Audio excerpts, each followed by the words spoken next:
We're putting a lot of pressure on Russia, and Russia knows that, and some people that are close to it know, or he wouldn't be talking right now. I think he wants to make a deal. We're going to find out very soon, but it takes two to tango, and you have to have Ukraine want to make a deal too. A critical moment in the search for peace between Russia and Ukraine. Joining me now is someone who's been involved in this discussion for a long time, Tennessee Senator Bill Hagerty. Senator, first of all, this idea that Trump is favoring Russia, I just would be interested in knowing your perspective. How much of this idea is overhang from the Russian hoax? That is, a lot of deep state people and folks in the media who want to sort of prove that they were right about Russia and Trump working together. Dave, I think that's a very good theory and probably mostly right. The truth is very different from that, because President Trump has continued not only to retain sanctions in place, but actually enforce them, which the Biden administration never did. The Biden administration talked tough, but they did not enforce sanctions. What President Trump has done is actually gone into secondary sanctions. I think you read about the fact that President Trump has gone in and sanctioned a Chinese refinery, the buyer of Russian crude. That is the way to deal with this. That's the way to put maximum pressure on Russia. Their banks, the purchasers of crude oil, that's the way to deal with this. He's doing it. The pressure has been maintained and mounting on Vladimir Putin. Well, we have $62 a barrel oil right now. I mean, nothing has hurt the Russians more in their war effort than being defunded by the price of oil going down. I know it fluctuates, but generally speaking and once the regulatory holds are completely let off, where we begin seeing an increase of 2 million barrels a day just from Gulf oil alone, from Gulf of America oil, that price is going to go down further, isn't it? You're absolutely right, Dave. And President Trump's been extremely clear about not only wanting to get back to energy independence, but energy dominance for America. That's bad for Russia, that's bad for Iran, that's bad for Venezuela, but it's great for our allies and for us. Now, having said all that about the president being tough on Russia, has Zelensky been giving all he can in the cause for peace? I certainly couldn't say that. I think about the fact that Scott Bessent traveled to Ukraine to put in place a deal for critical minerals that would have engaged our economy with theirs. Zelensky said, of course, I'll sign it, but I'd like to wait till I get to meet with Vice President Vance in Munich. He goes to Munich. Vice President Vance is courteous enough to meet with him, and he tells Vice President Vance, I'd like to actually sign it with the president at the White House. We accede to that. We let him come to the White House, and what does he do? He tries to retrade the deal on international TV in front of everybody. I think it really is amazing, I think, how congenial President Trump has been in dealing with both of these parties.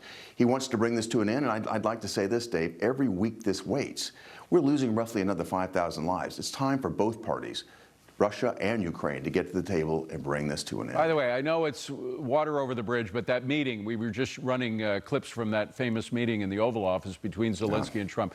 Do you think that was pre-planned? Was it spontaneous? Were Democrats in any way whispering in Zelensky's ear? What was going on with that? I don't know the answer in terms of who's advising Zelensky, but I would say this. Had it been Joe Biden in that Oval Office, in that meeting, it would have worked. But it certainly is not going to work with President Trump. He wasn't going to tolerate that sort of behavior. He wasn't so hungry for a deal to be, celebrating it in the Rose Garden. He sends Zelensky home, and he should have. Now, there's another country hurting from our oil production, and that's Iran. And the president said today that it looks like they may be scared. That is, it looks like they may come to the table for a deal, realizing, one, that they're going to be losing a lot of resources. They have the maximum pressure again working against them. And they don't want the U.S. and Israel combined to attack every possible nuclear site they have been working on developing a bomb in. So is it conceivable that, despite all the jargon we heard from the Biden and then before that the Obama administration about making a deal with Iran, that Trump might be the one who actually has a deal that'll stick? Well, Dave, I'll remind you that everyone said that the Abraham Accords couldn't be done. I shouldn't say everyone, not people that knew President Trump, but President Trump was able to deliver on that. If anybody can deliver peace in the Middle East, it's Donald Trump. I think the Iranians should understand and appreciate the fact that President Trump is not going to take this anymore. It's going to be maximum pressure. They are the greatest state sponsors of terror, not only in the region, but in the world. They're in a very difficult place right now.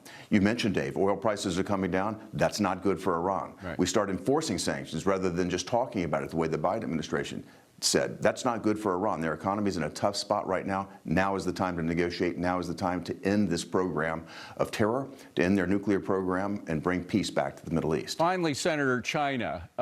We had a lot of focus on China today. Of course, the markets approve of what Trump is doing with regard, at least today. I mean, every day is different, so who knows what's going to happen tomorrow. But do you think that they overplayed their hand terribly in challenging Trump to a battle on tariffs? Of course I do. Of course I do. They tend to overplay their hand, whether it's their use of the Belt and Road Initiative or whether it's the situation they find themselves in now, again, retaliating against President Trump when he warned them not to, and finding themselves in an extraordinarily difficult box. China has a very export-dependent economy. They've also not played by the same rules that every other major economy does. They steal intellectual property. They subsidize industries. They need to come to the table now and look to actually make a deal. And they break. By the way, another fact is that the deals that they do make, they break. And the deals that they made with the first Trump administration, they broke. How do we make these deals stick with them? I was just coming to that, Dave. I worked very closely with the team that negotiated the Phase 1 deal in the first administration because they worked with me on the 2 trade deals that we did with Japan. They committed at that point to $200 billion worth of purchases from America. They fell short. China needs to keep its word. China needs to step up. If you think about what happened during the COVID crisis, if you think about the spy balloon that flew across America, there's a real issue of trust right now. That issue needs to be resolved. China needs to prove that it's a reliable partner. Senator Bill Hagerty, always a pleasure to see you, Senator. Thanks so much for being here. Likewise, Dave. Good to be with you. Appreciate it. Thank you.